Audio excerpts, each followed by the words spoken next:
My educational experience began before my entrance to this world. My mother spent a great amount of time reading to me while I was in her womb. My spirit was preparing for a lifetime of learning. Books were ever present in my early childhood. My mother began teaching well before I was born, and having children did not stop her.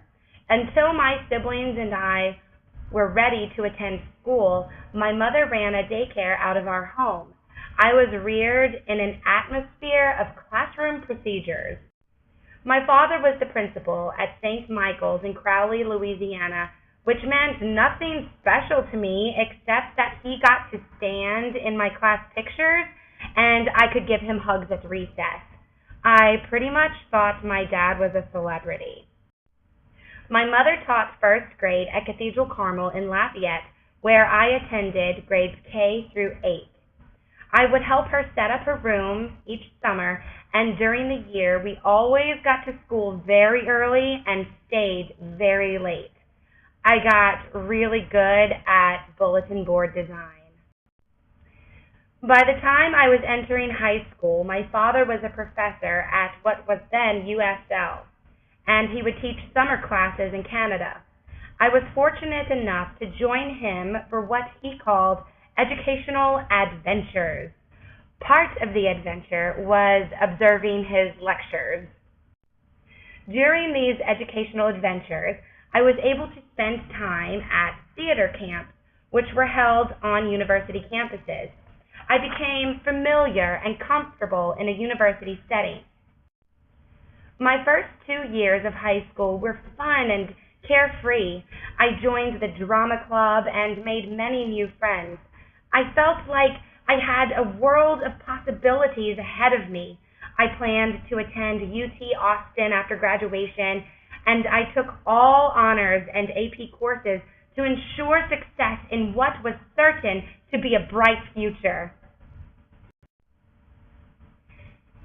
Everything changed over the summer before my junior year when I found out I was pregnant. I dreaded the "what did you do over the summer" essays. Most of my teachers recommended I drop out of school and enter the program for pregnant girls. What about my AP classes? What about college?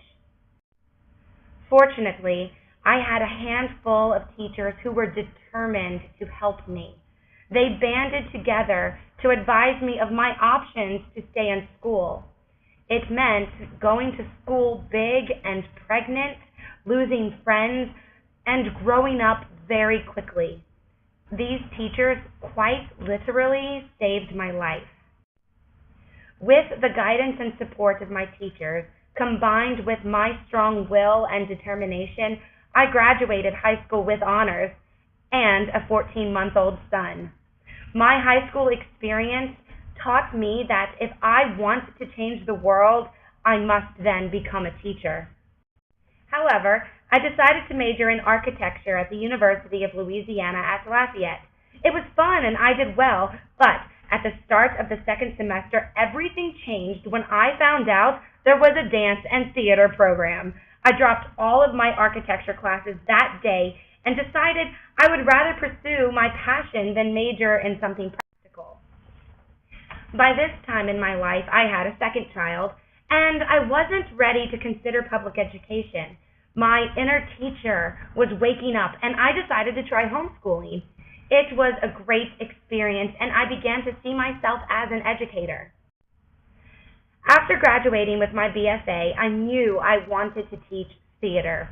I was eager to get into the school, so I decided to substitute while waiting for a teaching position to open. I was full of passion, but I hated it. But I knew I had to get good at it if I wanted a full-time position. After a year of subbing, I accepted a summer job at the Texas A&M Governor's School. I taught a class focused on theater as a means for social change. These students were the top 100 applicants from all over the state of Texas. They were ready to soak up any knowledge I could throw at them. This is where my inner teacher finally emerged. During my time at Texas A&M, I received a phone call from the Iberia Parish School Board offering me a full-time position as a theater teacher. I couldn't believe it. I made a promise to myself then and there that I could never once regret my decision to pursue education, even if it means becoming just like my mother.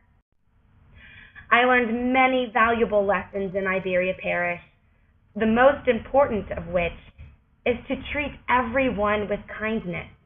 Teachers, secretaries, principals, janitors, everyone.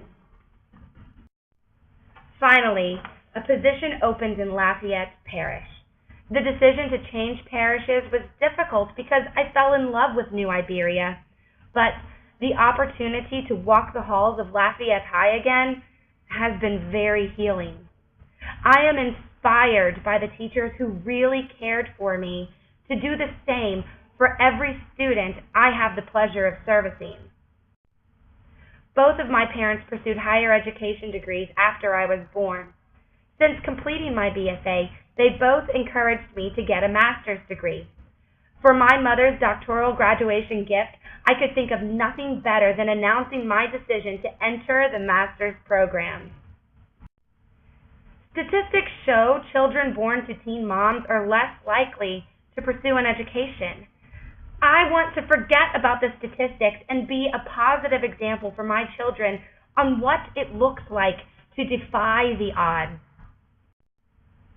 I can reflect back on my past experiences without regret, knowing that my entire life has guided me to where I am today. Through observation of my parents and the kindness of the teachers who took me under their wing, I am proud to call myself a mother and a teacher. I look forward to the road ahead.